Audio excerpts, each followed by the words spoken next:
first and second jobs this morning are, number one is to remove my worktop here. It served me well while I was doing the tile, and it worked as a little workbench just to leave everything on.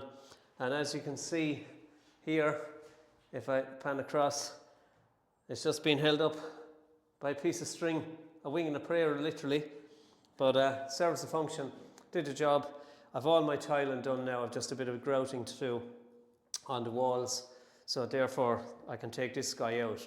Now just a little bit, I've just to disconnect the pipes. Now I've already the cold water done, and just while I'm on it, I'm not here to show people how to do plumbing.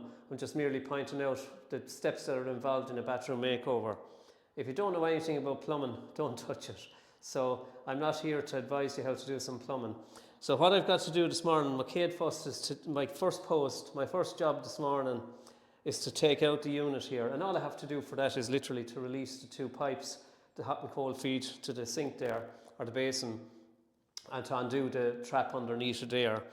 So in order to undo the cold, I've just turned off the cold feed to it, and I just undone the fitting here. If I pan down here to where I'm at, I've undone the feed here, or the joint here, the 318, I've undone that. I put what's called a blanking cap, which has a seal in it, and I just put that on top of it to seal it for the moment. So I can turn off the water, undo the fitting, put on a blanking cap on it, and then turn the water back on again.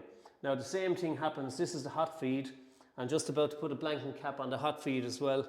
Now I'd say plumbers will be giving out to me, or roaring at the camera, because I'm using vice grips here, and honestly speaking, they're not the ideal for doing fittings like this, but I just don't have spanners big enough. And again, I won't be damaging any threads or anything like that. I'll be just very careful. So I have the displacement for the hot feed. It's called displacement valve above in my upstairs.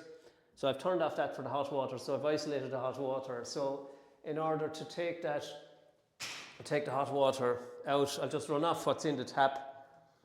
So whatever residue water is left, I've turned off the displacement pipe coming from the attic that feeds the hot water tank, that fills it, and that should create a vacuum which prevents the water from flowing. Tank is still full above, of course.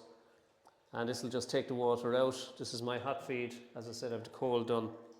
So that's it, that's my hot water taken out. So now I can open the junction here at this point and put my blanking cap on. There's a seal in the blanking cap as well, otherwise it would leak.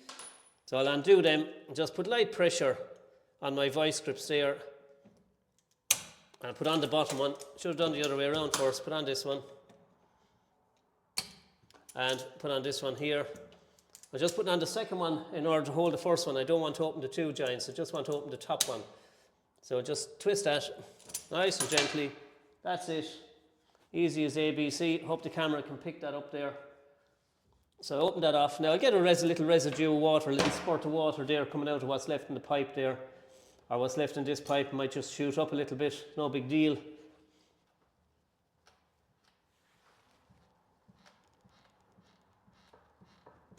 Now, so we pull that out there. There's my little residue. That's it. That's all that's there now. Put the blanking cap on it there. That's why I have a cloth. Just clean up the little bit of residue. Water's nice and hot as well. So I put that guy on there. And I just tighten that.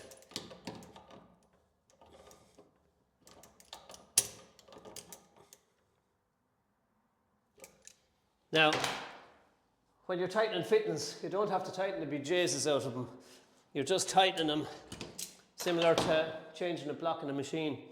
You tighten them, and a little bit more than hand tight. Just give them a quarter or a half squeeze extra, and that's it. So don't tighten them to the shear or where you're going to do any damage. So you can see now both pipes are disconnected there, and they're connected. You notice that the connections are actually down quite low. Now a good idea when you're actually designing or doing anything, no matter what the process is, whether it's in cabinet making, joinery, plumbing, doesn't matter, electrics, always have a system that's sufficient. In other words, always have it so that when you have to do maintenance, not if you have to do maintenance, when you have to do maintenance or make changes, that you have access to junctions and fittings that isn't going to cause you headaches. What I mean by that is keep jointing down low. In this case, the pipe's up high here, up at this point. we're not trying to get in up here and tighten fittings. What we do is we put the 2 fittings on first while the thing is turned upside down, in other words the sink itself. And what we'll do there is we'll fit the hot feed and the cold feed onto it and then send them down here and join them down here. So you'll always have easy access to it. Now the last thing to do here with this, so that's the 2 of them guys connected. So the last thing we have to do here is to undo the waste. Now it might be a bit tight there for me, so I'm just going to open off this one. This is the S-trap. That creates the water seal in here, creates a seal, stop air coming back in, which would prevent foul smells. So you'll always have to have an S-trap or a P-trap on a system to do with sinks and wash-hand basins and toilets. So that's our S-trap, and as you can see there, you can see where it gets its name from. Now that's all that's holding the unit up on top now. There's nothing there extra holding, there's no pipe work holding it.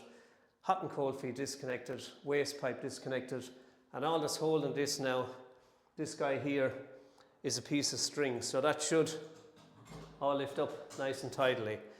So I can take off, just going to get my screwdriver now, and we'll take off that guy. So we'll head out this way, follow me here, we'll get our guy here, we'll come back here. I'm just testing, I have a tracking system on the camera, I'm just hoping it's working. So I take out this guy.